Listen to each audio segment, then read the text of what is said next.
We are back, everybody, for another episode of the ABJ Podcast, episode 97. Chris O'Mealy. I'm really excited for this one. One half of the Three Legacies broadcast team. He is his own content creator as well. There's so much going on with this guy. We've been chatting for a while online. Hopefully some future content coming up with both of us because we're both very passionate about the independent wrestling scene and putting over amazing talent. Also, just to kind of give you a glimpse into the future, not only will I have Chris on today, but I will have his broadcast partner on very close to the end of the year, possibly the last episode of season 1. Joey Image will be joining us on the episode as well. So we're like, we had the owner of Three Legacy, now their commentary team, some talent. It's, we're putting over all the promotions in the Northeast wrestling scene. And I'm sure we'll talk about, you'll hear Three Legacies dropped in there 600 times this podcast because they're doing amazing things. Make sure you check out the links below for all things ABJ, whether it be following me on social media or buying some merchandise. There is tons and tons and tons and tons of logos available right now. As of the day of this recording, spoiler alert, this has been recorded in October. This is airing in December, but I am currently working on, so by the time this airs, it's all be done. But I've been putting out every single logo. So far, I'm not done. There's still a lot more to come, but I'm up to 147 logos. We have variety of every spoof you can imagine of stuff. Like I have very, very talented people who help me. Witchcraft by Lily and logos by Hunter, Haley Stokes, Kai have all been making amazing logos during this time where I have no car, no job, chasing this dream, and they've been really, really helpful just putting out some fun little logo spoofs, and hopefully people buy a t-shirt or two to help the ABJ podcast stay alive. You know what I mean? Like a lot of that has the reason this has been alive. We had the sponsorship for a while there with Suplex. They were helping out, but they're another set of unsung heroes. Links are in their bio. If you want any logos or anything, hit them up. So grab those logos. Everything will be on TeePublic, and then Teespring will have just an exclusive shirts, and then every now and then more merchandise will pop in that you can't get on TeePublic. So t-shirts and hoodies and all that are available on Teespring, and then TeePublic is just t-shirts and I think like pins and stuff. But so there's a variety there, so go check that out. Make sure you go check out all those links below. Without further ado, let me bring my guest in, Chris O'Mealy. What's going on, buddy? I was going to say, I need to hire you to be my marketing coordinator because you are the plug king, my friend. Yeah, we got a lot going on. I have a lot of very important people in my life who are supporting me and helping me get by. Like I said, life has taken a drag. I'm back home, mom off camera, trying to have a conversation as I'm recording. And then I say, hey, I'm recording. And she just wants to keep talking. Lovely stuff. Anyway. Is your mom Italian by any chance? Because that would be mine. No, super Irish. Just doesn't shut up. You know what I mean? Well, I mean, Irish and Italian are very similar. Just one needs more. Yeah, you're telling me I'm half and half. So same. Yeah. My dad's side Italian, mom's side Irish. This is a very vicious blood cycle that's happening right here. They clash. Wonderfully. Let everybody know who you are and what you do. I mean, I kind of gave a little bit of what you got going on, but you have a lot. So let's give a brief idea of what you put together. You did a pretty good job with that already. But my name is Chris O'Mealy. I've been involved in the professional wrestling industry since 2005. I am very old, and things hurt now when I move around, but thankfully I haven't taken a bump in over 10 years. So I probably move better than a lot of people in my position, but we'll talk a little bit more about this here, but I am a former Disney cast member, part of the opening team of the Wizarding World of Harry Potter for all of you Potter fanatics out there. We'll talk about that a little bit. That was an experience. And currently one half of the commentary team for Three Legacies Wrestling. I am the play-by-play commentator, Joey Image, who I have known for as long as I've been involved in wrestling, 18-year friendship. I handpicked him as my color coordinator. So I love calling him a color coordinator because it throws him off every time. He's like, coordinator? I'm like, yeah, you coordinate colors. Ricardo let me pick my own guy. He said, if you know anybody who wants to do it, and I went right to Joey because I know that ever since his retirement in 2015 and not being able to be involved anymore as far as in-ring capacity goes, he really just likes to be involved. He's very smart to the business. He's been around for a long time. He's got a lot of great advice that he offers people. I tell him this all the time, Joey, that you are way smarter than you give yourself credit for. And I've seen him do that with the students at Three Legacies Wrestling. So we mesh very well. There's still a lot that we're both learning from as far as commentary, because the promotion's only a little over a year old now, even as we record this. But that's all part of the learning experience. You just get better and better through time. You learn from your mistakes, you figure out what works, and you just remember, you put the talent over. Yeah, absolutely. Listen, sometimes I'm not that great at that. Look, we all slip up every now and again. But also, sometimes I play a little bit of the bad guy, so I kind of yeah. You're F that guy. I try to. I don't want to say I'm trying to bring back, because there's a lot of people who try it, but I like to bring in those shades of like Bobby and those shades of Ventura in. But I also was trying to do a different thing before, where I bring in, like, I try to do commentary from a fan standpoint. And the reason I try to do that is because I was brought in as a podcaster. Like, people like, hey, we want you on commentary because we like your voice, we like your energy, we like everything about you, and because you're a good podcaster, bring that to commentary. And I was like, okay. Same reason why Ricardo brought me in. So yeah, and I started doing it, but then I was all like, I'm also very, I guess, polarizing. I'm very loud sometimes, rambunctious. I throw some quirks in there. Italian. And then a lot of people are like, oh, it's really funny, but it's really different. We're not really sure how we feel about it. And then that Pat McAfee guy showed up, and everyone's like, Blackwell, we like what you're doing because it reminds us of what we're hearing on TV. And I'm like, that guy is helping me out tremendously. There is, that's the thing though. And the best advice I could ever give anybody in commentary, or even ring announcing, because I started as a ring announcer when we go into like the history and everything, but make it your own. Don't try to be the next Bobby Heenan, be the first Anthony Blackwell Jr. Yep. And that's and I had to figure that out myself, because for a long time they were like, oh, do Joey Styles stuff, because I used to wear glasses and I look like him. And I'm just like, okay, but I kind of want to be me, but I was a greenhorn. I didn't know any better. So I emulated Joey Styles, and that was a massive failure because there's only one Joey Styles. I did a little Joey Styles last night. I at the Sanctuary, I did solo commentary. So I was doing play-by-play and color, and I'm normally not a play-by-play because I don't know move names and I don't want to get them wrong. And then I get that thing in the back of my head where I hear the internet wrestling community roasting me before I say a move, and I'm like, I'm gonna not say this right. And I just like, and then I just get to I'm like, F it. And I'll be like on commentary, I'm like, side thing. I don't care if you don't like it. I'll just say that. Okay. Well, second main lesson I took away from commentary is that it's more important to tell the story of what's happening in the ring than it is to know every name of every move. Exactly. So, I look once at it you like figure that stuff out, your commentary gets so much better. Yeah, I look at it like this, and maybe you can agree or disagree, but I feel like we're at a day and age where we're not, like, for a while, even when television became a thing, everyone still did sports commentary as if it was being done over a radio. And it's just like, arm drag into the thing, off the rope, da-da-da. I'm like, they can see that. Yeah. They can see that. Exactly. Tell the story. Tell the story. The fans can see what's happening. I call wrestling matches like it's a sporting event, like it's an actual match that's happening in front of me, because that's how I was always taught how the best commentators did it. And I take a lot of my inspiration from, I'll throw a couple of shout outs in here. I love the commentary old school from Gorilla Monsoon and the way he played off of Jesse Ventura and Bobby Heenan, which were both great foils for him. I love how Joey Styles did it by himself, but he still managed to do that. And thankfully, I haven't ever had to do that by myself. I've always had a commentary partner. No, it's difficult. It's very difficult. And I've tried practicing on matches at home by myself. Like, this is hard. I need to take a breath every now and again. I need a drink of water. I can't.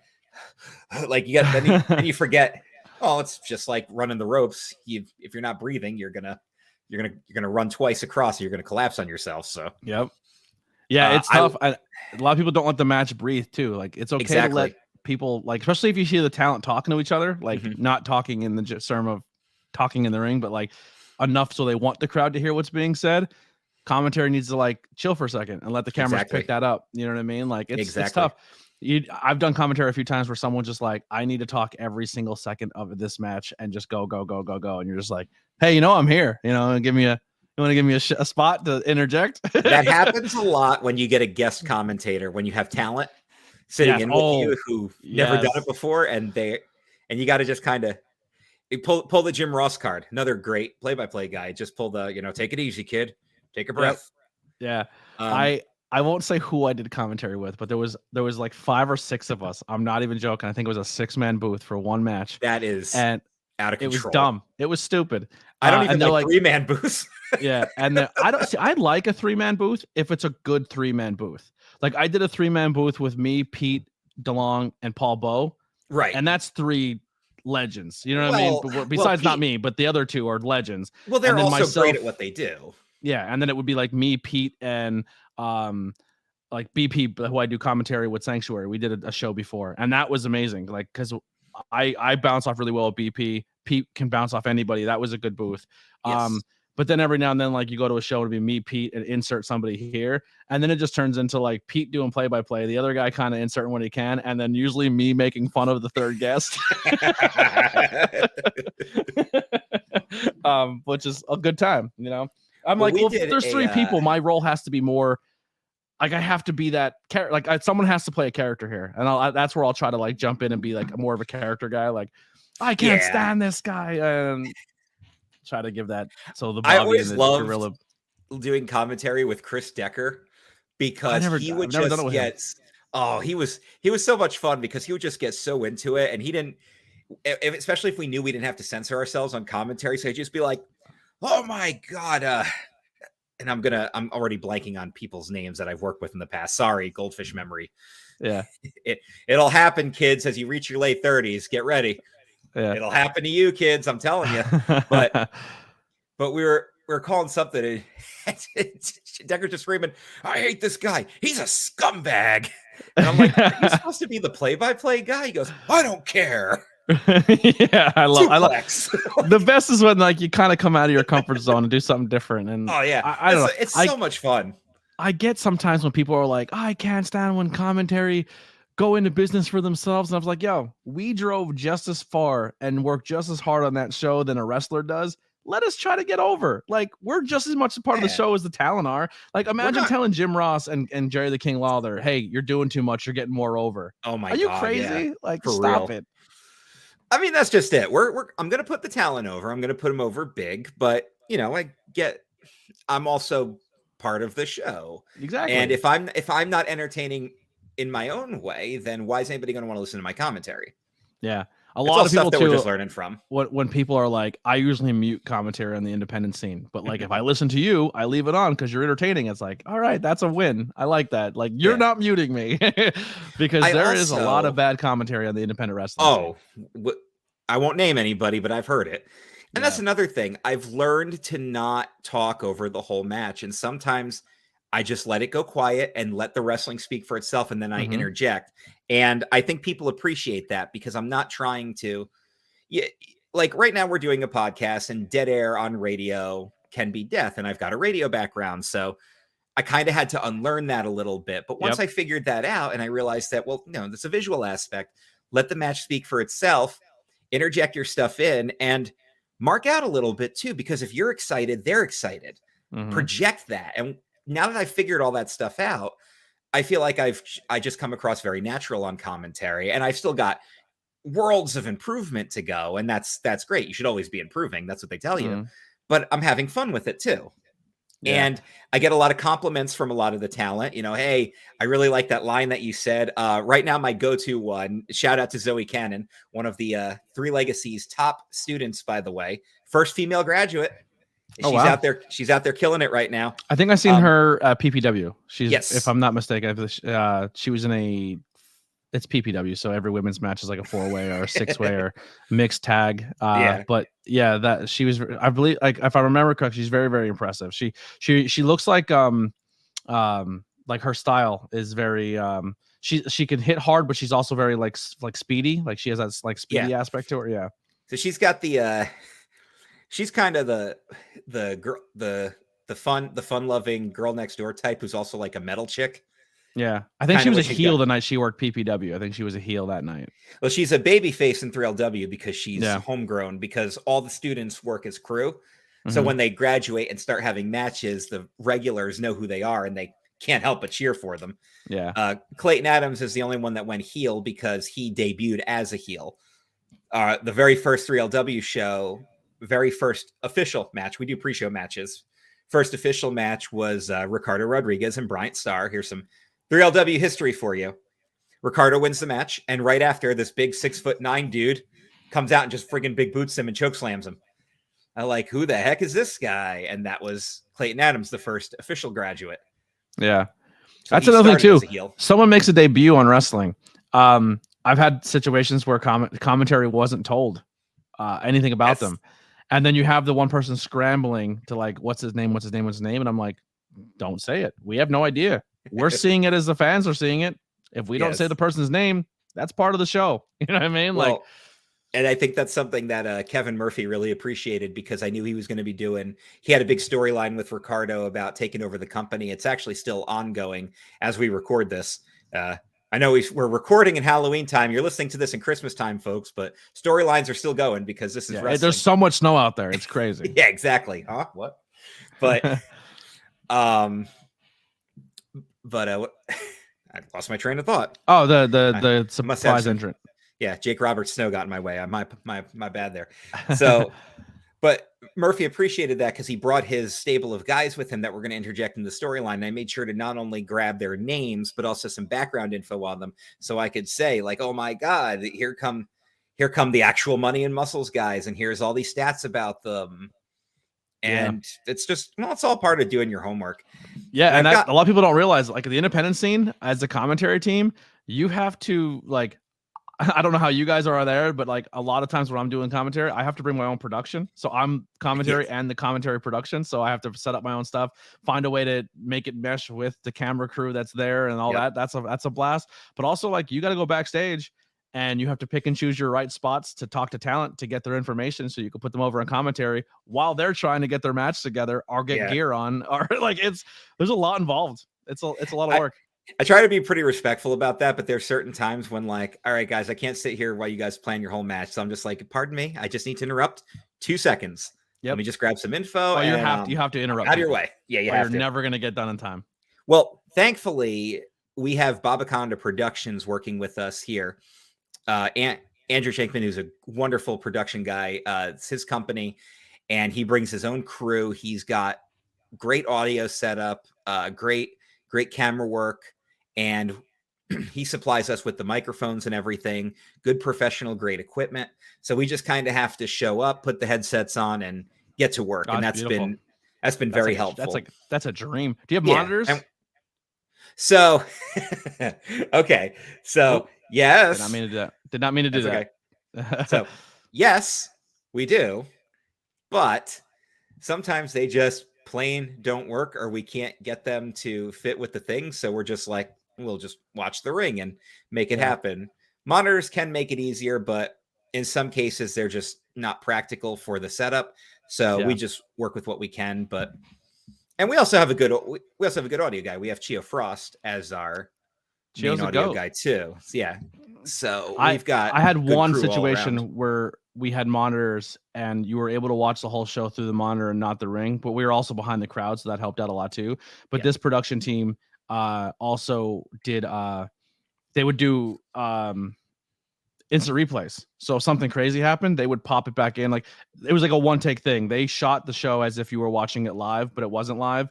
And then they would just insert it later on and just like go from there. So on commentary, we were like, hey, don't do anything crazy because we're shooting it as if it's live. I was like, so I appreciated that. And it almost gave me like a TV vibe. Like, I was like getting TV ready. This was at PPW, but that production crew, like, I learned to like watch the monitor and be like, oh, we had a good thing here. And I would like challenge them. I'm like, that big boot, if we can get a replay of that boot out there. And then they'd be scrambling. And then I'm like, and then it would pop on the screen. Like, there's that big boot, Bobo. Like, listen, I know you can do this instant replay. So now you're going to do it for me. Yeah. I would literally. You want to be live? Yeah. You want to be live? We're live, pal. Yeah. But they loved it. They're like, yo, we love that you interact with us as the production team and like give us like stuff like that. I'm like, yeah, I was like, I've never experienced that, so I'm just having fun with it. But then I would have to watch the monitor and be like, oh, here's that replay again real quick, Popo, that big boot. Like, you know what I mean? Like, or if they don't tell us it's coming, it just pops up on screen. But if we're still calling the action and then they pop an instant replay on screen, we're like, oh boy. Or another thing that happens a lot too is like multi-man matches or tag.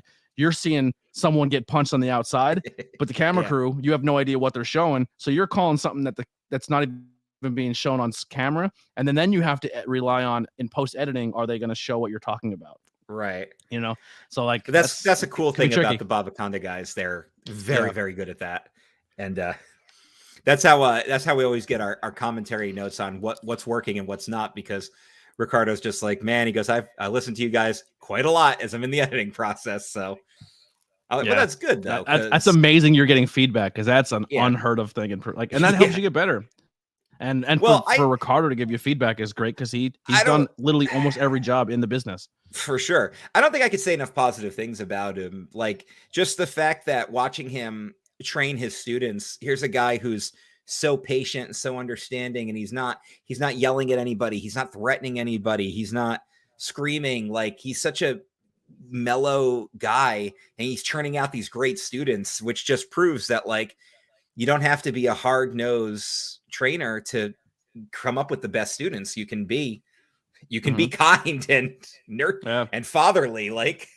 Yeah, and when I interviewed him, he was explaining too, like he would like be side by side with Regal, and they would help like work people in the ring. And it's just like, if you're working with Regal and he trusts you enough to be like his runner, because to go in there and like, hey, go in there and work this guy because I trust you enough. Like, if Regal's giving you a badge of honor, that's enough right there to be like, if I'm looking for a wrestling school in the Pennsylvania area, oh, for sure, and you're near Lancaster, you're a fool not to go to Three Legacies. Yeah, and he's always taken on new students. He does a lot of beginner classes too, where he'll do like a seminar and have people come in and test the waters a little bit, because you know this, because I'm sure you've been to plenty of schools before, just like I have. Everybody thinks that they're gonna get in on day one and start doing moonsaults, and that's not wrestling training at all. You're gonna stretch. You're going to do lots of cardio. You're going to get beaten down a little bit, because Joey Image always said it best. It's like boot camp. We're going to weed out the pretenders, because not everybody can do this. And once we see that you're serious and you're putting out the effort, now you can start learning all the intricacies about it. Yeah. Or if you come in and you're really, really athletic, they're like, all right, we're going to make sure you're not just an athlete and you really want this. You know what I mean? Exactly. Exactly. Yeah. So when did you get involved in professional wrestling? What's like when you first got in? Were you a talent? How did you get involved? What school did you go to? So pro wrestling quite literally just appeared in my life. And it's actually a pretty funny story how it happened.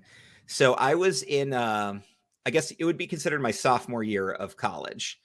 And I really wasn't sure what I wanted to do as far as job and everything. I was looking at journalism, but journalism wasn't really lighting the world on fire. I didn't really think I wanted to be like a newspaper guy.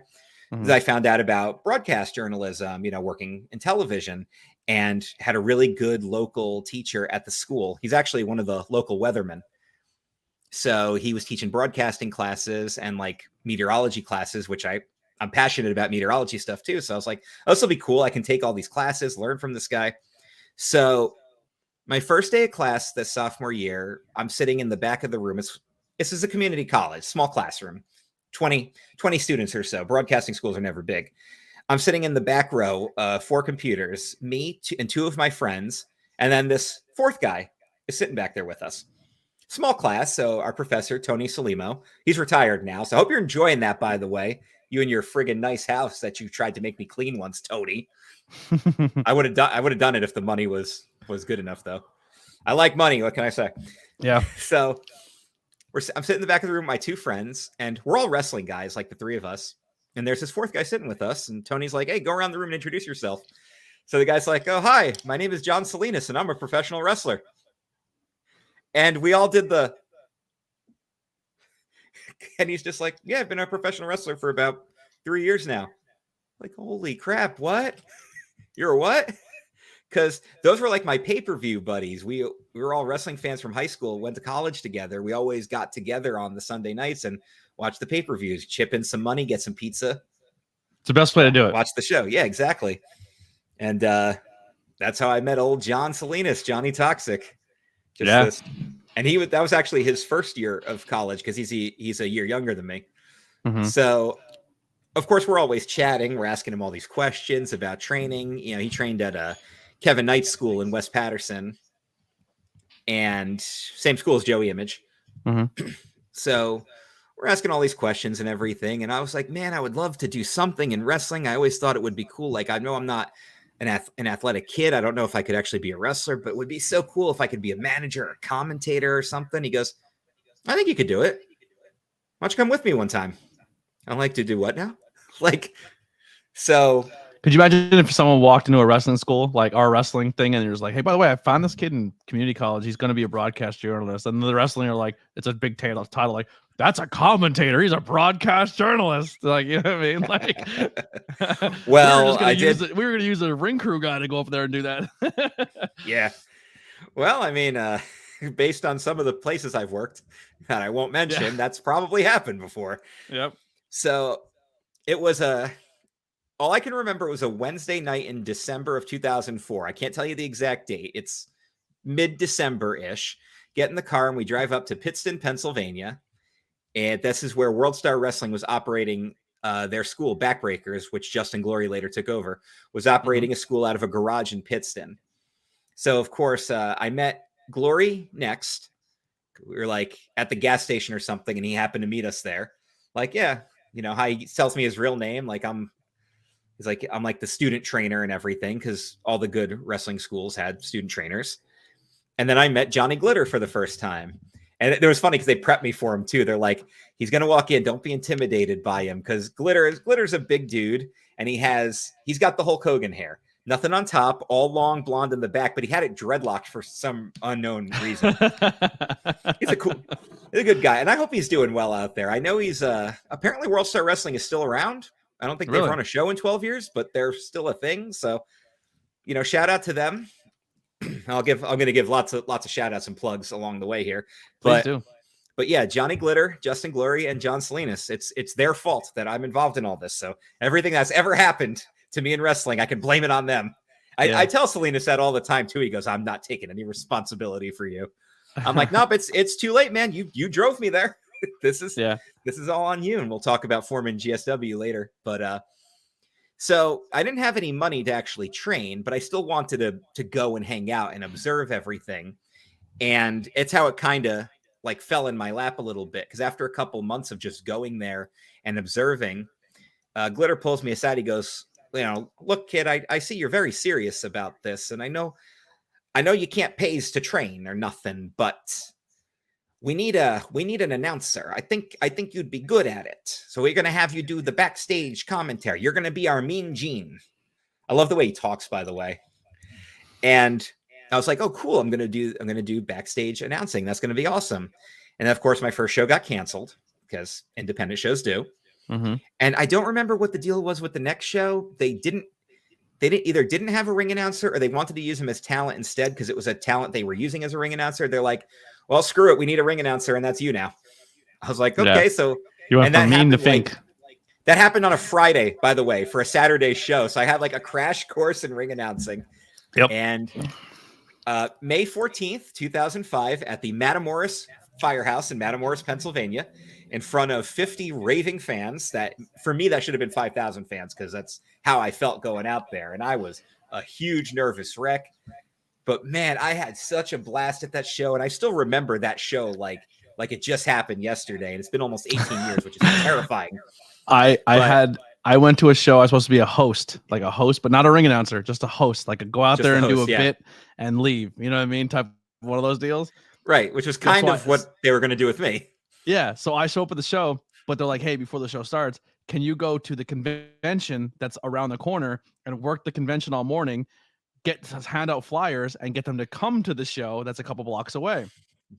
Not a problem. So I do everything. I'm like, hey, where are you at? I'm like, we stopped to get something to eat. We haven't eaten all day.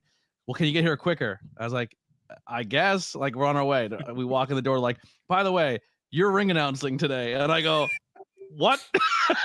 Like, yeah. I'm like, I have no idea what I'm doing. I don't have a voice. I don't know what to do. And I'm just like, I remember I got in the ring. I had the note cards. I did the first two people and I blacked out. I don't remember any of the show. I just went on autopilot. I literally don't remember any of it. And then I remember the main event is happening, and I'm sitting. It's Mike Skyros versus Edith Surreal, and I remember just sitting next at the production table where like commentary's one side and the sound guy, and it's just me. And I remember just like realizing, I'm like, the show's over, like we're done. And I was just like, I hope I did good. I don't remember. Like everything just went away, and they're like, "Yo, you killed it. You did a great job." And I was just like, I have no idea. I couldn't. Yeah. I still haven't watched it back. I don't know. Like I'm terrified. So I have one ring announcing under my belt, but I have There no you idea go. how I did. I have no idea how I did. I always had a lot of fun doing ring announcer work. It took me a little while to really feel comfortable with it I and think get my the voice mannerisms cracked. down. Oh, I know mine did. Oh, I don't watch those videos back of like my first year as a ring announcer because I'm just like I cringe at everything I did. We had this outdoor show and I got sunburned, so so instead of like putting on the jacket, I just wore like a crappy World Star t-shirt. And for some reason I kept my baseball hat on. I don't know why I did that because now I look at that back. I'm like, I can't watch this show. Like Yeah. I'm embarrassed by what it looked like. And like Nikolai Volkov was on the show, and I didn't even want to go back and watch that segment. I'm like, God, and then because I'm a big wrestling historian, I start learning about what are considered like these outlaw promotions from back in the territory days that were just, well, they still exist in some places. I love New Jersey. That's my home state, but my God, there's a lot of them. Oh boy. And yeah. yeah, I probably worked a few of them. Yeah, I have. And I'm not going to say who they were because I'm being nice, but like I can't go back and watch that stuff because I look terrible. But as everybody has pointed out, and Justin Glory, always a wonderful voice of reason, he says, it was your first year. We expect you to suck. Yeah. Did you get better? I was like, well, yeah. He goes, then you're good. Glory's Okay. the first independent promoter in Pennsylvania that paid me to do commentary. First person. There you go. He handed me an envelope. I was like, what's this for? He's like, for your work? I was like, shit. Yeah, like, I was like, what's I this? didn't know I got paid for this. Yeah, this is a great. I think my first payday with Johnny Glitter was $5. He just handed it to me. He goes, go buy yourself a cheeseburger. And I remember on the way home, because I had two friends in the car, I'm like, we're stopping at McDonald's. And I'm like, this money is earmarked for a cheeseburger. Johnny Glitter told me to buy a cheeseburger, and I did. I bought a McDouble with that money.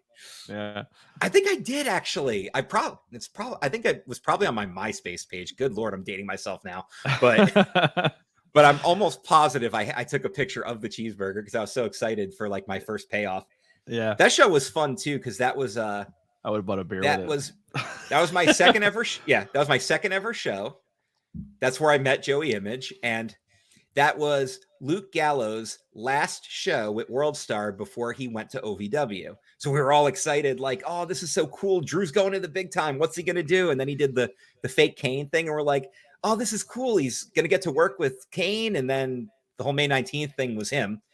Yeah. And then that lasted like a week. And we're like, oh, okay. And then Festus happened. We're like, oh, God. So I heard on a credit.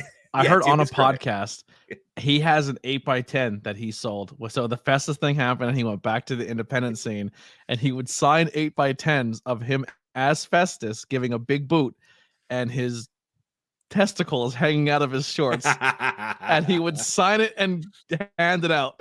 Yes, I have heard that before. He's very proud of that, by the way. But I'm super stoked for everything he's accomplished. I've met him twice. He's one of the nicest human beings I've ever met in my life. Oh yeah, he's a great guy. And he was most so guys who are on there. TV. Sorry to cut you off. There's most guys who will come on TV that come to an indie promotion. They come in, they do their job, they sign their autographs, they do their match, and they get the hell out of there. He sat in Gorilla the whole night, watched everyone's match. As soon as they came through the curtain, he's like, do your thing and then come back to me. And he gave every single person feedback on everything the entire night. And he was like, listen, like, this is what they would look at on TV. This is what you got to clean up. And I just remember like rotating on commentary and being back there and hearing him give people advice. And I was like, this is so cool. Like, I love this. Like, he didn't have to do this at all. Some guys are going to big league you, and other guys are just, they're one of the boys, and they always will be. This goes back to the lowest attended show I ever worked was probably 13 people. It was in this really ghetto part of some, yeah. Apparently a lot of people have me beat, but it was in this horribly ghetto city in Connecticut. I don't even remember where it was. It was in this Jewish community center. Luna Vachon was on the show. And a lot of people could have balked. Yeah, exactly. A lot of people would have balked at 13 people. Not her. She went out and did everything she was supposed to do professionally. But the big takeaway from that, she took the time to learn all of our names, including the students that were like working production and stuff for the company. Like, she took the time to learn everyone's name and talk to them and get to know them. And I'll never forget that, because, like, you know, here's this legendary female grappler, you know, comes from a wrestling lineage. She's Hall of Fame worthy. I don't think she wasn't in the Hall of Fame yet. She's in the not the Hall legacy, of Fame, but like right? the legacy, which is bullshit. Yeah. Well, she's in it, but that's what matters. Yeah. She's featured, and that's what's important. But like, she didn't have to do anything like that. That was her going above and beyond, and I always really appreciated that about her.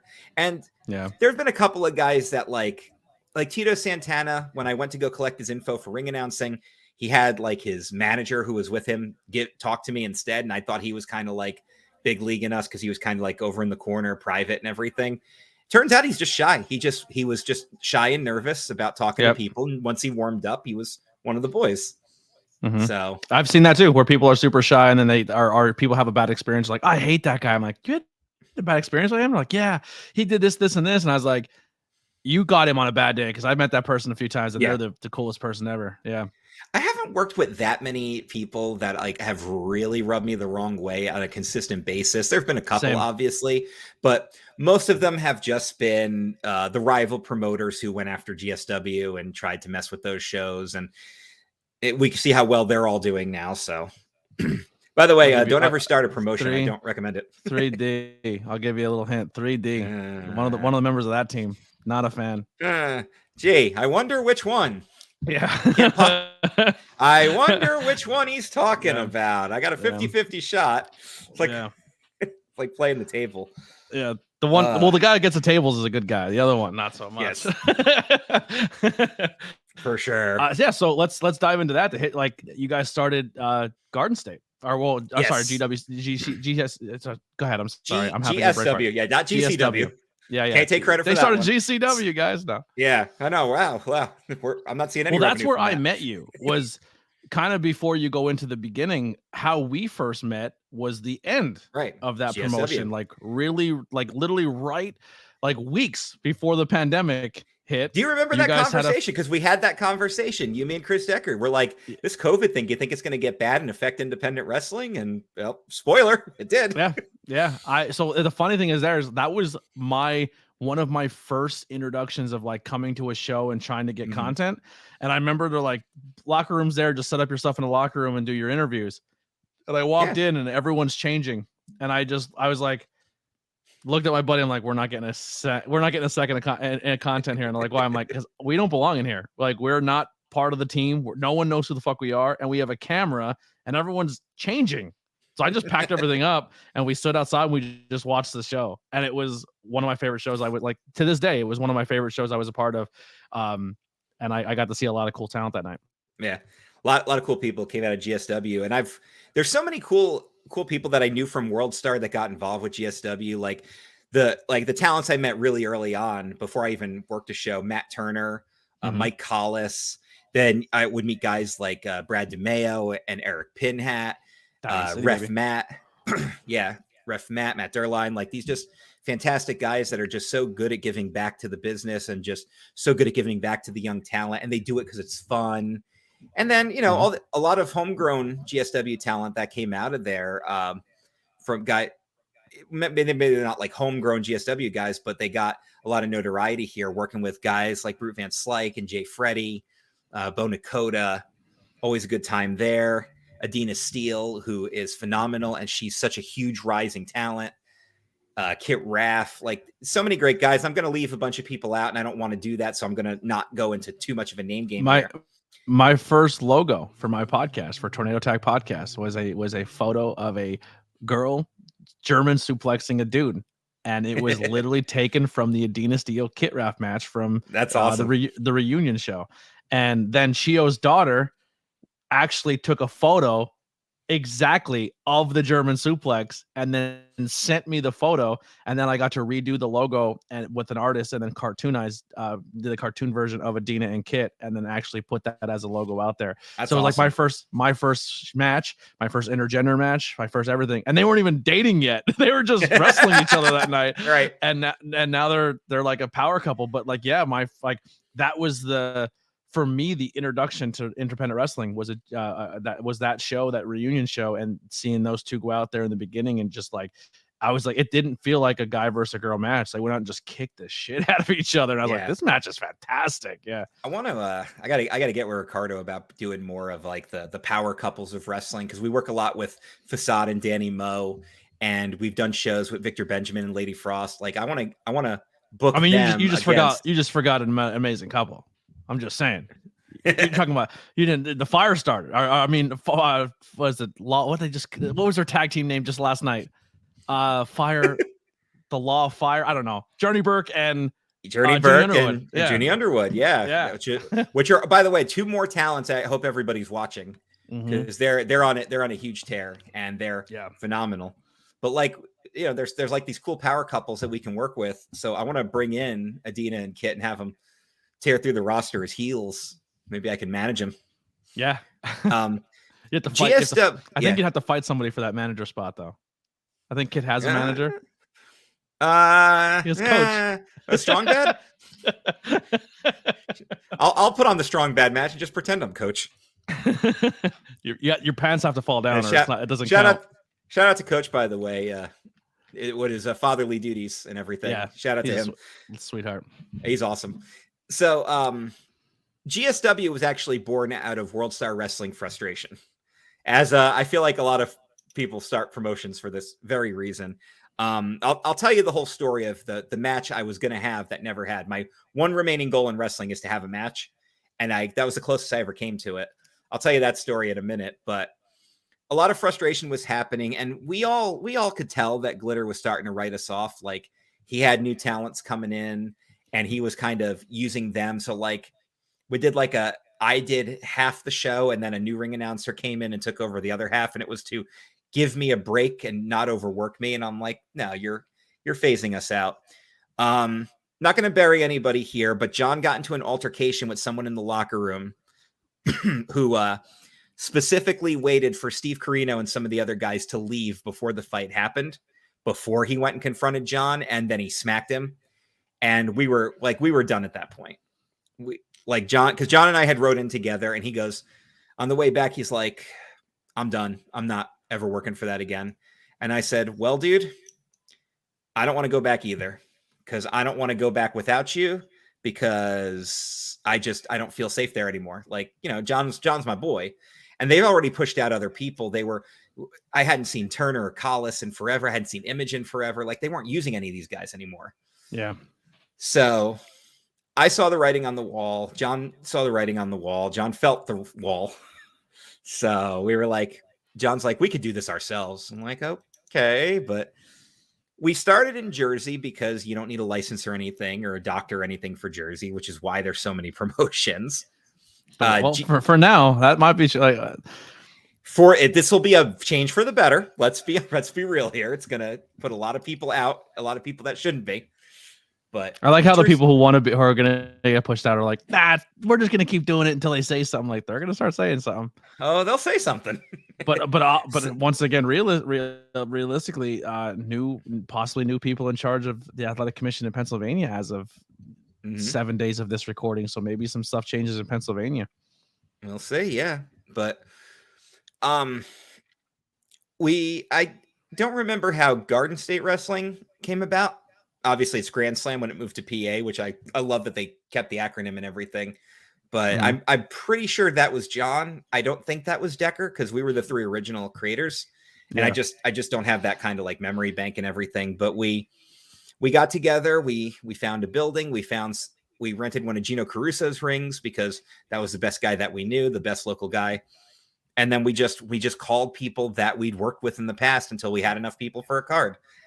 And the first show was at this, I can't remember the name of the building, but ceiling was ridiculously low. We should have had a low boy ring and we didn't. Steve Cruz still ribs me to this day about that show. Every now and again, I'll post a picture of like his head hitting the ceiling in the ring. Is that the one I heard where somebody went up and they were doing like if they went up and did a Stone Cold pose in the corner, their elbow from their forearms up would have been in the ceiling tile? Pretty much, yeah. Yeah. I've heard. Except I don't think this was ceiling tile. I think this was like a cement ceiling. So you were just going to break a knuckle on that. But everybody worked hard. Everybody worked well. And we kind of used the people that we had available to us. Our commentary team were two broadcasting guys I brought with me from college. Our security were college friends of mine. One of my buddies did all the photography for us for that show just because he's a professional photographer. He just did it as a favor. Everybody did a really good job with it, and everybody worked under the limited circumstances. I do remember, however, up the audio in the back, and all of a sudden the power goes out for like a split second and comes back, and I was like, what the? And I hear everybody laughing upstairs. The locker room's up the set of stairs behind me, so I go up there, and one of those like electric chairs that you can use to get up and down stairs, like a wheelchair accessible thing, it had moved. And I go up the stairs, I just look in the locker room, and everybody points that image like it was him. I'm like, bro, you almost just killed the power. Yeah. Don't sabotage our first show, damn it. I've had a lot of people come on the podcast who talk about Garden State and like how it shaped them into who they are in the business now. We talked about Brad and Eric and Phil Stamper and just like some of the names. Like you guys, we're here in the early stages of this promotion, but like there's people who are on TV now who were wrestling for this promotion, and like big names came through there. Like it was a lot of fun. Wrestling promotion is very difficult. It can be very frustrating, but it was also a ton of fun. Like I remember one of the shows, we had a tag team coming in from New England and they weren't going to make it. And they each called me independently to like blame the other one. And I was literally going to sign paperwork for my grandmother's estate who had just passed away, so I could like get some inheritance money from her. And I'm like on my cell phone dealing with this. I'm like, oh my God, this is what I've picked. But John really took control and shaped it into the promotion that it was. He and I have chatted about the possibility of any kind of resurrection. I know he kind of wants to, it's just a timing thing, but he kind of thought of maybe doing like quarterly shows, like super shows, and not really having storylines or anything, just having super shows under the GSW banner. I'm like, dude, I'm all for it. I'll be with you. Just tell me what you want to do. So I'd love to see that, because it was a good time. And that last GSW show was so much fun because it was basically like the history of GSW. Everybody who had been there at some point came in. As someone who knew nothing about it, the story that was told and the matches that were told, I was like, oh, okay, I see what's happening here. Like here's the history of the tag team division. Here's, the Phil is the anti guy who's trying to take over the company. Like every storyline, that beat was there for someone who's never seen another show. It made sense by the end of it. Now that's why it always sticks into my brain as like it was a very well told story. Yeah, and we actually have a picture. It's me, Joey Image, Rebecca Derline, and Phil Stamper. We were the authority figures over the years for the company. We all took a picture together, which is really cool. One of the best spots ever in a match too is when Turner took a DDT to the outside and his daughter thought she legit died.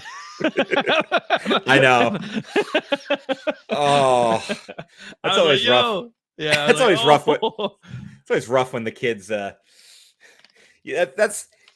always said I'm not one of those guys who is going to be like, oh my God, we need to do kayfabe like the 80s. I do believe there needs to be more kayfabe out there than currently is, but that's a very appropriate time to break kayfabe is to ensure your daughter that you are alive. Yeah. So I can approve of that one. The two talent that I fell in love with on that show, after leaving that show, I was like, oh, these are my two favorite guys. I'm going to follow them until they're done. Is Kit Raff and Trajan Horn were the two guys. Trajan Horn. I was like, dude, I love me some Chubby Daddy. Like that was my favorite guy ever since. My favorite thing about Trajan Horn is he's not playing a character at all. That's literally just him. That's just him. Because I remember after the show, We're all hanging out, and Trey just comes walking back from the locker room in just underwear and a case of beer under his arm. That sounds about right. That's what his action figure is going to be. Yeah, and then he said to me, I was like, what are you doing? He goes, this is the Jamie Senegal spot. Because I guess that was a Jamie move, where a case of beer and just walk around in the underwear. Yeah. Oh my God. Yeah. I had such a good time, such a great time at those shows. Everybody always had a blast there. Yeah. And they had a good crowd of regulars too that came to most of the shows. Of course, I was there for the final 5 for Joey Image, which was the big emotional send off that we gave for him. But like, it's just, wrestling was supposed to be fun. And like, yes, I do take it seriously as a sport and everything, but you have to have some fun with it too. Otherwise, it's still very much entertainment as well. It is as athletic competition. Yeah, absolutely. And that's the one thing I need to have a match one time. Almost happened once. Almost happened. That's actually how the whole heel ring announcer thing came about in World Star Wrestling. That didn't go anywhere. Well, here's what we do. Talk to Ricardo. Say, hey, I need a match. And then you go in and fight. And then I'll sit with Joey for one match. And I'll call your match while you're wrestling. Done deal. Here, Ricardo already said he'll make it happen. So, and he knows my back's all screwed up, so I'm not going to be like a good bumper. But if I'm having a match as a commentator or as a non-wrestler, I'm not supposed to look like a good bumper. I'm not supposed to take good bumps. Yeah. I'm supposed to not look like I know what I'm doing. That's the point. I like telling the story because I feel like the story would have worked, and I'm going to tell you. Because I don't think a lot of people know the truth behind why this never happened, but I've learned the truth now, so I will shoot on this a little bit. So we were doing a string of shows in Hazleton, the Hazleton Ramada, and it had these big chandeliers, and I had just had LASIK surgery, and my eyes were still really, really sensitive to light. And I remember I walked in. This was like the 3rd or 4th show we had done in this ballroom. And I walked in and the chandeliers just killed me. And I'm like, I can't do this. So I put a pair of sunglasses on and ring announced the entire show in sunglasses. And Dr. Frank was our doctor for that show. Everybody probably knows who Dr. Frank is. Legend. And he comes up to me after with Johnny Glitter and he goes, I got to tell you, that was the coolest thing ever with the sunglasses. Like, that was such a cool character thing. I'd never seen that before as a ring announcer. You got to do something with this. And Johnny Glitter is a wrestling genius. Like, that's the biggest thing positive I can ever say about that man. He can come up with month-long storylines like that. And that's exactly what he did. He came up with this idea where I was going to be the heel ring announcer. And he had just brought David Adams back as his classic ring announcer. And the fans knew who David Adams was. So they cheered for him and they booed me because we were in front of these old school World Star fans that were watching when him and Alpha were still a thing. And they had all these old guys. So they didn't want to see any of these new guys. So they basically cheered all the old guys and booed all the young guys, except for Glitter Jr., the referee. They cheered for him.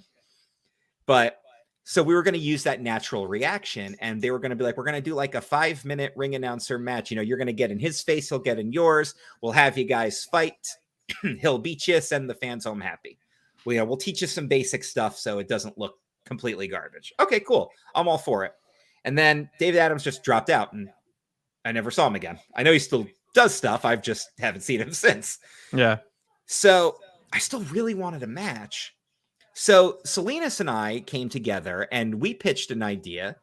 I don't know do you know who Chris Envy is? Have you worked with him before? It sounds familiar. Okay. New York-based wrestler. Him and John had a big feud that summer for the cruiserweight belt. And one of Envy's friends had gotten involved as a referee. His name was Tom Ugly, sadly no longer with us.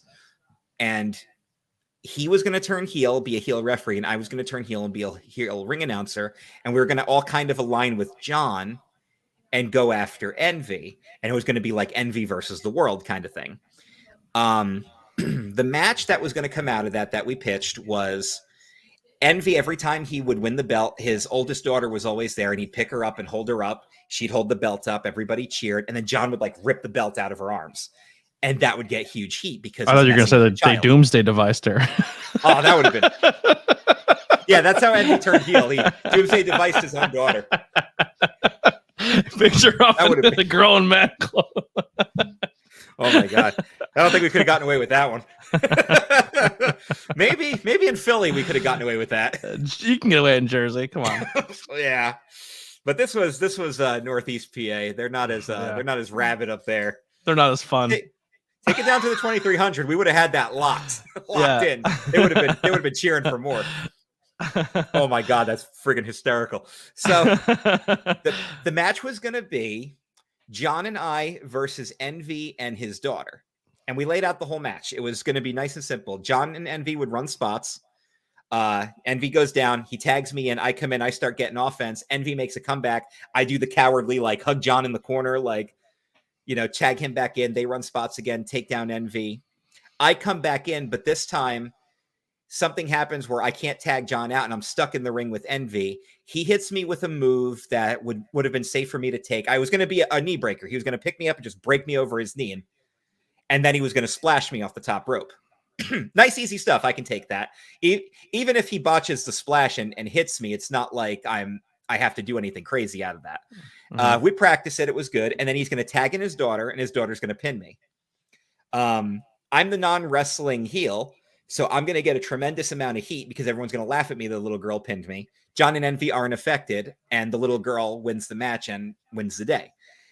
Everybody thought that was a brilliant idea. Everyone was on board with it. The little girl was excited. I wish I could remember her name. She was super thrilled. She was all excited to be working with her dad. He loved it. John loved it. I loved it. Even it was only a few years into the business, but I was finally experienced enough to understand that, like, me losing the match was the right thing to do. And me getting pinned was the right thing. Like, I was smart enough to understand that. Everybody was on board for it. And then, like, the next show, they moved everything into a new storyline. And Justin Glory, who I absolutely love to death, but he always tries to be a peacekeeper and didn't exactly tell us what the truth was here. He just wanted us to not feel bad. He pulls us aside and says, Glitter had to drop the storyline. And the reason he gave us was because the Athletic Commission would have had an issue with someone that young being involved with a match for legal reasons. Okay, that's a perfectly reasonable excuse to cancel the match. So we're bummed, but okay, we get it. Well, we tried, and we'll come up with something different. And then shortly after that, the backslap happened, and then GSW happened, so it never happened. I found this out years and years later. The real reason the match got canceled is because Glitter didn't think of it, and thus he didn't like it. And then found the reason. Yeah, I found other reasons to shut down. Do it. Well, the reason it was shut down is a legit reason. Like that made sense. That's a perfectly legit reason, but it turns out that was also false. Yeah. That wouldn't have actually been an issue because she technically wasn't doing anything. Yeah. If she had actually gotten in there, if they had done like Kenny Omega. Well, they recently not New Japan, but shut down some stuff at shows because there was a kid in the ring and all he did was come in and like pose and then leave. But they're like, kid in the ring, not allowed. Yeah. So no, I get the reason, and I'm sure it was a legitimate reason, but I later found out that was Glitter's reason. I was like, you know what? You should have told me the real reason. You should have come up with that in the first place and stuck with it. Yeah, but I want to shift gears a little bit here because we are coming up to that hour mark, and I don't want this to be a 4-hour one because we'll go all day. We'll table for a part 2, and I want to get into a little bit some here. But sure. So you're also a content creator as well as we talked about the ring announcing. I want to stick with the wrestling real quick now, but ring announcing right now. I'm not ring announcing. Commentating at Three Legacies. We kind of said some names out there, but like who are some of your favorite talent in that promotion to call matches for, or when they're booked on the card, you're circling their name because you enjoy calling their stuff? That's the thing. He's got such a great array of talent right now that he doesn't have bad talents. I mean, there's some guys that have come in and done one-shots and haven't come back, but I haven't seen any bad matches. Like that's the thing. And I don't want to leave people out again and make them feel bad, but I will say that if you're left out, he hates you. Yeah, I hate you. Yeah, bury him. But I love calling Zoe Cannon's matches and Al Snook's matches and now Just Jay's matches, because watching these guys who were students and who were crew and now they're having these matches and they look phenomenal. You can tell that Ricardo's training is top notch. I give Clayton Adams the shout out too. The only thing is he's being used as like a big man heel. He doesn't work as much as they do because they're all baby faces and they're workhorsemen. And that's nothing against Clay because he's doing exactly what he needs to do and he's friggin' great at it. But you see more of them and you see more of their capabilities because, again, Clay's working for how he needs to work, but they have to shine more because they're smaller and they are shining. And I put them over really heavily because I love seeing the trainee get out there and just kill it. And like we've actually said this on commentary, Joey and myself. Joey was the one that kind of took the lead here, but he's like, you know, he's like, one Al Snook match. He goes, I didn't see any rookie mistakes. I didn't see anything that made me think this kid was having his first match. He looked polished. His match looked like he'd been doing it for a while. You know, he didn't look like a 10-year veteran or anything, but he looked great. And I almost mentioned this earlier. I forgot to, but my favorite commentary quirk, because every time Zoe Cannon wins a match, she's shocked. So my go-to line now is, no one was more surprised that Zoe Cannon won that match than Zoe Cannon was. And now she started quoting that back to me. So I'm glad that that's resonated with her. But yeah, those guys are great. It's cool when you say something on commentary that gets over. Matt Quay was wrestling. I was doing a lot of Matt Quay matches. And I remember he came out and I said, Matt Quay lives by he lives by the 3 M's because, you know, Hurt Angle, 3 eyes. And he's like, and Pete DeLong's like, the 3 M's. I said, yes, America, muscles, and mullets. That's amazing. And it became a t-shirt. It became like my commentary line became a t-shirt. Yeah. I was like, so when you get that nod on commentary, it's like, yes. Zoe may or may not be doing that. So, a shocked Zoe shirt. But the main regulars who've been there pretty much since day one that are just phenomenal. Bro Keller, love Bro Keller current matches. 3LW champion. As we're recording this, hopefully I'm not. His hair, though. Yeah, his wife made him do that for the wedding. Bummer. I asked him. I said, why'd you cut the hair? He goes, Mrs. made me do it, man. But she let him keep the stash. So yeah, we were backstage at a show and we had to get promo photos done, and I had my hair down. And there's a fan there, and I was like, "Yo, can we do some with the fan on, like blowing my hair?" And Frank Boris is like, "That's ridiculous. Like, come on." And I'm like, "It's funny." And he's like, "No, right?" So I am like, "Whatever." And I take my photos and I leave the room, and I come back like 3 or 4 minutes later, and Bro Keller is there with his hair down and the fan blowing on his hair, and I go, "Why is it not ridiculous?" He stole my spot. Yeah, I was like, God, he took my gimmick. I guess as a commentator, it is kind of ridiculous, but it's for me. So I thought ridiculous is perfect. Yeah, but ridiculous when Bro came in, fun. I just started yelling, and Frank started laughing, and then Bro's like, "What?" I'm like, "I tried to do that 5 minutes ago." He's like, "Why didn't you?" Bro Keller's so much fun to work with. Yeah, Tarzan amazing. Duran. What a great worker. What a great character too. Like, and he really is like a tough dude too. Cause he, you know, death matches aren't my thing, but like he kills it in those. And I've seen like those. Yeah. But he's so good at what he does. He giggled at our commentary line because Joe and I started talking about like Tarzan action figures from back in the day during one of his matches. He came out as a show one time and he wanted to come out as a new character. And I was like, nah, he's Tarzan. I just kept calling him Tarzan. Yeah, and then he came out later in the show and he's just like, I'm Tarzan again. I think that character lasted like 13 minutes. Because Joe and I both work, or we're both from New Jersey. When he's billed from the jungles of Jersey, so which we just equate that to the Pine Barrens. Yep. I actually said where the jungles since Tarzan's been on the scene, not one report of the Jersey Devil. I think Tarzan killed it. Yeah, that's a good one. We do a lot of work with Ace Dallas and Merrick Miami, El Piranha. Guys have all pretty much been the regulars since day one. They're finally shoring up their women's roster here because Zoe Cannon needed opponents. Mm-hmm. But that's how we started working with Clara Carreras and Harleen Lopez and Journey Burke, and they've Journey and Harleen. I'm not not taking away the other name you said, but I've seen Harleen and Journey work.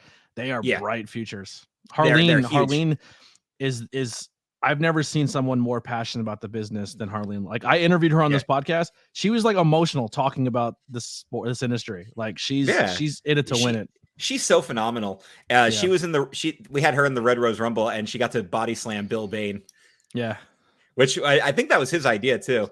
He's like, yeah, I'll let her body slam me. I'll put her over. Bill Bane, another great guy to work with. Sinister X has done spots for us as part of Kevin Murphy's stable. Kevin Murphy, of course, the top heel, like phenomenal guy to work with. We go back a little bit. God, I'm blanking on names now. Just people I've worked with. I think you guys got a real gem. And me and Ricardo talked about it on his podcast, and maybe I'm a little biased. Just saying, I'm a little biased. But that JS Hawthorne, man, he is a gem. That's a gem in this business. JS Hawthorne is so great because he's got such a perfect character for the wrestling business because it's theatrical, and I like Broadway stuff. So I'm always coming up with Broadway references in his matches, and I'm not sure where I am right now in like my little ticker here because I haven't seen every Broadway play, but he's so much fun. He to can work do with heel. too. He could do baby face. He's literally so versatile. You could put him on commentary. I've done commentary with him. He's done ring announcing. He's ring crew. Like he is such a workhorse, man. And when you put him in front of a crowd, he just generates a reaction. Like he takes off that. Absolutely. If he's a bad guy and he takes off that shirt and he's all that body hair, and everyone's like, "What the hell?" And he'll eat it up. Like I've seen him do drag recently. He's just so good at whatever he does. He can do it all, and that's what's awesome. That's a versatile performer right there. Yeah, my favorite was so. I do prefer to do my commentary without knowing the results because I like to call it as I see it. Yeah. But for the Rumble itself, I was just curious who was going over because it didn't have a spot listed on there. And actually, I asked Hawthorne because he was looking at the lineup with me. I said, "Do you know who's going over in this?" He goes, "Not a clue." I love it. He's like, "Just going to figure it out as you go." He goes, "I guess they haven't told me who's winning." Oh, he was actually winning it. So he knew the whole time. That's great. He just. I love the way he sold that for me. But because actually the couple days before the show, he's like, "Are you gonna be able to make it?" And I go, "I can't. I don't have a car because I'm like in this weird funk." And he's just like, "I'm winning it." And I was like, "Nuh-uh." And he's like, because he showed me the promo and stuff he's doing, and I was just like, I'm so bummed, but I'm so happy for him. Yeah. Yeah, that was cool too because he was the number 2 guy, and he worked with a couple of regulars too, because we had Richie Nightmare in there and Jason Blade, also great, phenomenal guys to work with. And he got to eliminate Gene Snitsky as the last person, who was the WWE guy that was in the match. Yep. So he got to put out the top star that was technically in there because Snitsky and Clayton did the big man versus big man thing where Snitsky eliminates Clayton, and then as he's eliminating him, Hawthorne from behind pushes him out. And because he entered number 2, and he did Harleen's elimination, and like he puts her gently over the side, and then he freaking kisses her and then slaps her to the ground. And man, did he get heat for that? Yeah. And that was so perfect. And I think that was her idea too, because I heard her say, like, if you're gonna do my elimination, we're gonna get you the most heat possible. And I think she had just previously worked heel too, but for that moment right there, she was a shining babyface. Yeah, she's another one too. Like, so that's the thing with Hawthorne is like, I feel when he comes into a new promotion with his look, he's a great heel. Yeah, but for sure. And I think Harleen's gonna fall into this trap too. But like, I think the more the talent and the crowd starts to learn about the person and the character and who they are, they become top baby faces. Like, it's going to Hawthorne will be like, he can be a great heel. But I think the more people fall in love with him and see his work rate and see what he can do and how he acts, like he's such a he's good at being a babyface also. And I think that's the same thing with Harleen. Like, you watch her and you're like, oh, she's bad, but then you're like, I kind of like, it's like an MJF treat. You're like, I want to root for them. Like, you know what I mean? Well, we just worked recently with Shaza McKenzie and the Unwilting Tatiana, who are both phenomenal talents too. So you combine them. We've had Lady Frost and Mandy Leone in before. Lady Frost is so good. And so we've got these great women here, but it's like, it's pretty much like it's Zoe Cannon and Journey Burke, Harleen Lopez and Clara Carreras and Danny Moe are like the main regulars that are cycling through. So at the Rumble, they were the showcase talent. 4 of them had a 4-way, and then Harleen did the Rumble. Yeah, and that was. You should look into.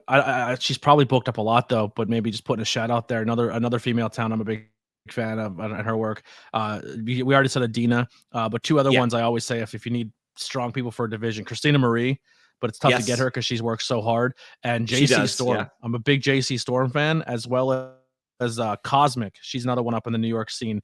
She usually is with Cosmic and Rembrandt. They work a lot. They train up at it's Battlefield, and I think it's the school that Masha helps train there. But Cosmic. Ricardo, you listen? Yeah, Cosmic and JC Storm, Rembrandt. They're originally from House of Glory, but then do other things. But they're three good twins. And then Christina Marie, she's someone you could bring in, and she's like your beat her, like she's like your chaser. Like she gets your title, like you got to work your ass off to get it because she will kill. Like she's so good. Yeah. But yeah, well, Adina Steele was the first women's match that we had. She wrestled Kayla Sparks. That was the main event of that show. So whatever she can say, she hasn't come back for us yet, even though I know she wants to. Ricardo, you listening? But but Adina and Christine can put on some good matches too. Oh, for sure. And if you can get her, Erica Lee. Yeah. Who I see some of her work too. Yeah, she's amazing. You know, that's the thing. Like right now, there's a really good crop of female wrestling talent in this area that definitely need to get more looked at. And I'm a huge proponent and supporter of women's wrestling, and hashtag support women's wrestling and all that. Yeah, there's a promotion I think it's I think it's a Maryland promotion, but it's like Capital Women's Wrestling or something like that. It's like it's a full women's roster, and I haven't really seen the work at the shows yet, I'll be honest, but the roster they have in there, like I think Sue Young works there every now and then, like she's there. That's actually how I met Sue Young, is she was like, me and her were at tables together, and they were promoting that promotion, and it's just like looking at their roster page. Like I know Christina's there a lot and a few other names, but it's like a full women's roster page. It's like they do some good work, and that's like if you need to grab a few people, like hey, collaborate or something like that, because good. It is good to see full women's promotions on the scene, because a lot of women's wrestling doesn't get taken seriously on the independent scene. They kind of get thrown into a match, or it's like a multi-match, or you know what I mean, or it's not really treated to like they don't really build a women's division up on the scene, and it's tough for them to get over. Well, with Zoe Cannon being such a beloved regular as the homegrown talent, basically every woman she wrestles has gotten over because they're so into her that everybody she fights, even if it's babyface with Clara, but Clara's become a regular too. So she's got her own fan base now. But her matches with Harleen and with Journey Burke have just been amazing matches, and they've traded back and forth, and they did the whole like, is Zoe Cannon going to hit the Boston Crab? Because she's from Massachusetts, so that's her finisher. In fact, one of the best dynamics they did was they had her and Al Snook team up against Journey Burke and Junie Underwood, which was great because three of them were baby faces except for Journey Burke. So they all did like a big handshake at the beginning, and then Journey Burke just slaps their hands away. Junie's got like this offended look on his face, like, no, code of honor. What the hell? Yeah. So the last thing for the wrestling side of thing, and then we'll switch gears over to your content. Yes. So where can people watch Three Legacies Wrestling? Well, if you can't make it to Lancaster, Pennsylvania, the Premier Streaming Network has the entire library of Three Legacies Wrestling, or you can check us out on YouTube. Are you guys uploading some matches on YouTube? Yes, we actually had one show we unfortunately couldn't send to Premier because we had audio issues, so we gave it away for free. Nice. So yeah, Premier Network, that is the Freddie Prinze Jr. network. Yes, that's what I call it. But good Lord, I work for Freddie Prinze Jr. now. Yeah, tons and tons of great. Maybe it's not good to say this, but I say if you're going to support independent wrestling, there's 3 ways to do it, and it's super affordable. Premier is a great place. Tons of places. IWTV and Fight TV. Yep. Fight TV. There they are. And Fight TV. Not trying to put one over the other, but like I think it's like $5 or $4.99, and all of GCW is on there too. You know what I mean? Right. Like that's a great, like someone who buys the collective every year for $150, $4.99 to get all of it. Give me that. Premier does have a bit of a, because it's a yearly subscription fee. I know it has gone up, but there's so much content on there that you're not gonna run out. Too. Yeah, there's tons of podcasts. That's where what's his name? Cardona and Myers. Figure. Yeah, they're on there. So yeah, you're always gonna get new content too. So yeah, hey, Premier, if you need a podcast. Yeah, there you go. Tweet ABJ on Premier Network now. Yeah. And check out 3LW and check them out. They're on Pro Wrestling Tees. You can check out the Three Legacies Academy. You can check them out on social media. They're on all the major social medias. So don't miss out. So we are at the hour 15, but I do want to talk about some of your content. So tell me some of the things you got going on, and let's get into that. So you can check me out on the YouTube channel is CKCC Video, and the podcasting channel is CKCC Radio on all the major podcasting networks. CKCC stands for Club Kayfabe Creative Community. Club Kayfabe was the original wrestling group that I had started. I used to have a message board. I'm going to really date myself here. And we moved that into a Facebook group as just a natural evolution, and I called it Club Kayfabe. We were the home of true wrestling fans, even though we had a couple people in there that were questionable. We got rid of them real fast. We ended up starting a podcast related to it, and then that became the Club Kayfabe podcast, Club Kayfabe Wrestle Talk later on. And then I liked, kayfabe is like my favorite word. It just got put in the dictionary. I know, which is so crazy. I can't get the license plate in PA, though, because Ultramantis Black has it. I look That's right. It. He does. That's right. Because Joe has the Jersey one, and he's got the PA one. And when they had the show together, they parked next to each other and took the picture. I can't get it. I can get like CLB KYFB, though. Like, I've looked that one up. Maybe I'll get it. I have no idea. But I want to get ABJ 570. I'm going to look that up. Do it. See if it's there. It's probably available. So the podcasting channel has a multitude of shows on it. I'm in the process of launching 2 brand new shows.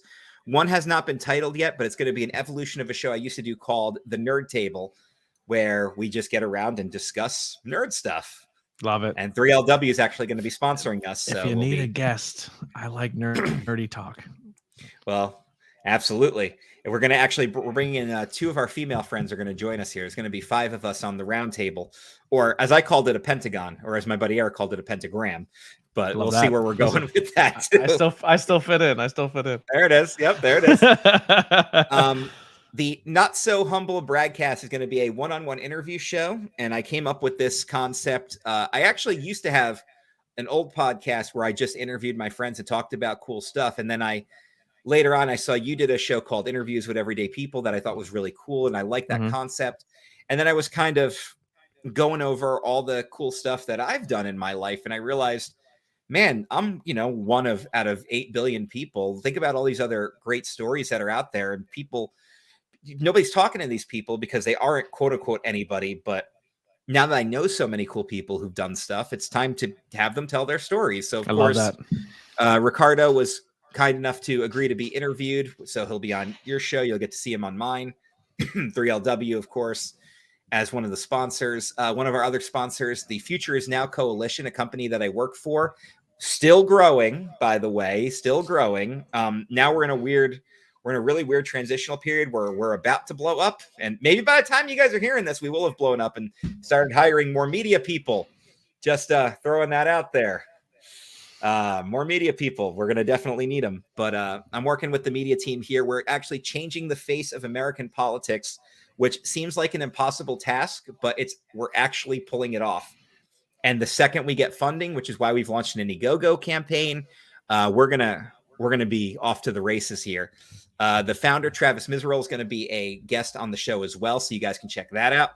And my buddy Adrian, who runs Motivational Vacations, he's a travel agent. And he's a motivational speaker. So that's like 2 episodes right there, because I could split those pretty easily. He's going to be one of the guests as well.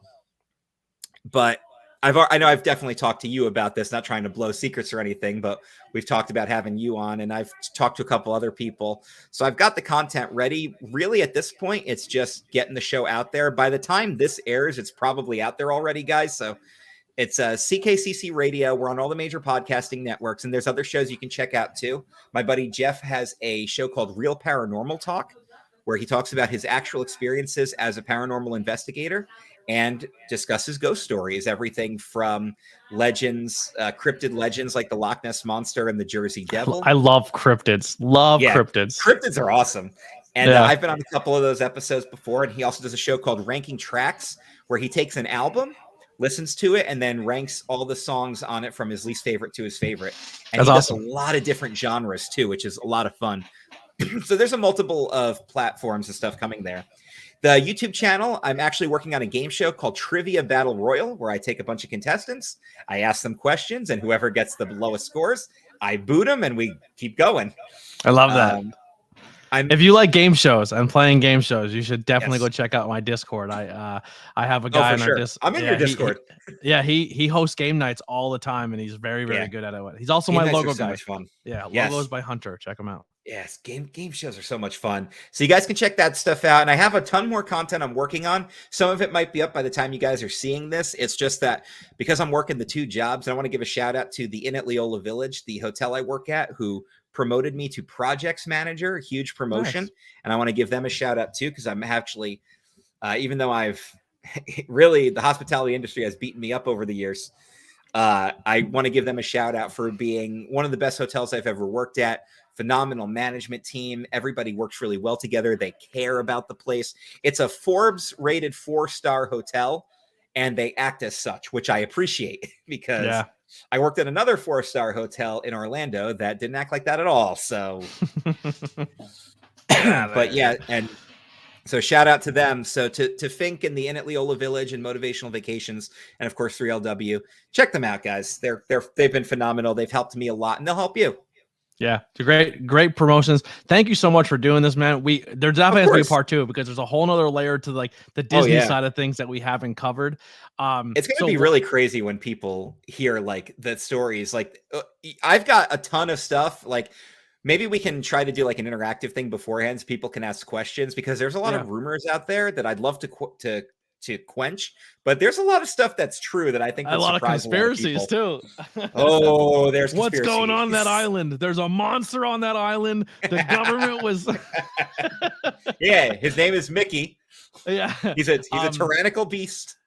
So it's funny you're saying all the other content. Like, so hopefully in October, I have like another week of interviews, and I'm done for the year, and I'll have the rest of the year done. And then I maybe have like 4 or 5 interviews for the new season next year too, kind of in the bank.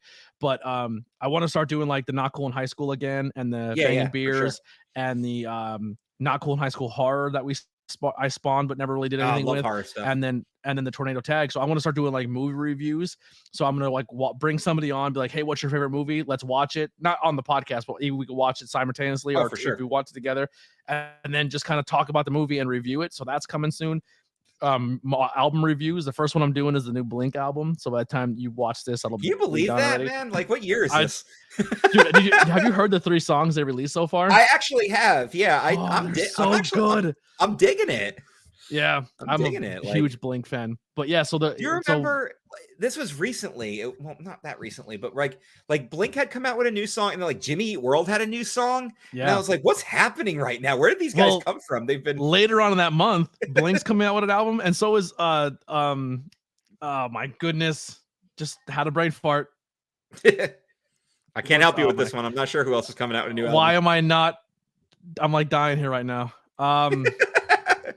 Don't edit this. Oh, Taking Back Sunday.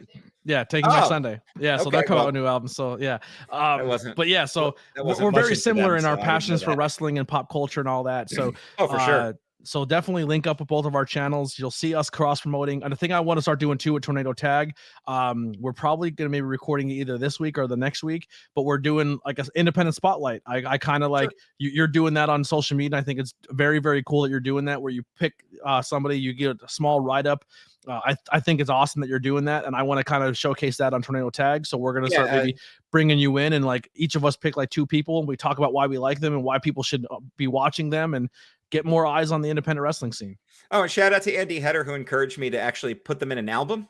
And then I said, oh, cool. Since you came up with the idea, I'll do the next spotlight for you. Just give me a little write-up. And then he never did. So he won't do it either. I know. I gotta be on. Hopefully by the time you guys see this, that will have already happened. But I need to like Andy. It probably won't. It probably won't be out. Yeah, he did send me the picture he wanted me to use, but now I have to just make stuff up. So just give him a full kayfabe list. Andy, the man, longest reigning. Yeah, he was Garden State wrestling champion for 15 years. I don't think they lost that title, right? That's still a thing. He's not even. He wouldn't even still be the champion, so that's even better. Yeah, I don't even think the promotion was 15 years old at this point. Is it 2007? No, I don't want to think about it. I don't want to think about it. No. Blue and Gold has been tag team champions now for decades. Yeah, Blue and Gold are the tag team champions of my heart. Yeah, very good guys. I want Blue and Gold versus FTR. Let's make it happen. Well, he wanted Rock and Roll Express in the worst way, but I think that ship has now sailed. I think they're on the. You could probably get Ricky and his kid. You could. I think you could. Yeah. I watched Rock and Roll Express versus Stepdads. That was fun. Oh yeah, another great group of guys too. The Stepdads. What a fun gimmick too. So good. But that'll do it. I think this is officially the longest podcast so far I've done. Yeah, sorry, that's me. No, I love my fault. Listen, the old interviews with Everyday People used to be like 2-hour shows, sometimes 3. It was out of control, and people were like, I don't want to sit for 3 hours. So I've been trying to keep them around an hour, but if they go over, I'm not upset by it. But listen, that'll do it for the ABJ podcast. We'll be back again next week with another episode, and we'll see you guys next time. Yeah, thank you guys. Sure you follow all his links and support. Go to his content and support it, and we'll see you guys next time. Follow his links. Support all down him there. too. Here's the Converse it's kid. all down there. Do it. We're right out of here. Right there. Bye.